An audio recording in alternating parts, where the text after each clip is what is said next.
আমরা যারা সৌদি আরবে রয়েছি আমাদের কিন্তু নাফাত অ্যাপ্লিকেশনটি সবসময় লাগে। অনেক সময় কিন্তু আমরা যে 6 ডিজিট যে কোডটি রয়েছে সেটা কিন্তু আমরা ভুলে যাই, এবং যারা নতুন লগ ইন করবেন তারাও কিন্তু এই ভিডিওটি দেখে নিতে পারেন। চলেন দেখে নেই। যেতে হবে প্লে স্টোর, এটাকে ওপেন করবেন। তারপর এখানে সার্চ বারে লিখবেন নাফাত, এখানে নাফাত লিখে সার্চ করবেন।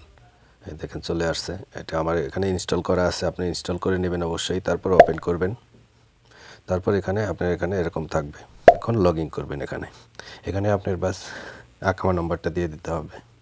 দিয়ে দেওয়ার পরে এখানে পাসওয়ার্ডটা আপনার আবসারের যে পাসওয়ার্ড আছে সেই পাসওয়ার্ডটা এখানে দিতে হবে। তো আমার আবসারের পাসওয়ার্ডটি আমি দিয়ে দিলাম এখানে। এখন নেক্সট ট্যাব দেব। এখন কিন্তু একটা ভেরিফিকেশন কোড আসবে, সেটা আমি অ্যালাউ করে দিলাম। এখান থেকে অটোমেটিক সেট হয়ে যাবে। অটোমেটিক সেট হয়ে গেছে। এখন আমার পিনটা আমি দিয়ে দিচ্ছি।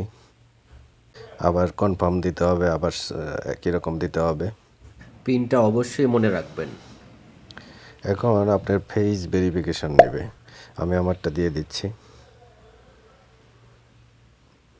এই বাটনটার উপরে ট্যাপ দিবেন, তাহলে আপনার ফেসটা ভেরিফাই হয়ে যাবে। এটা কিন্তু দেরি হতে পারে, বারবার চেষ্টা করবেন, হয়ে যাবে। হয়ে গেছে। এখন ফিনিশ। অ্যাকাউন্টটা কিন্তু আমার হয়ে গেছে, এখন আর কোনো কাজ নাই।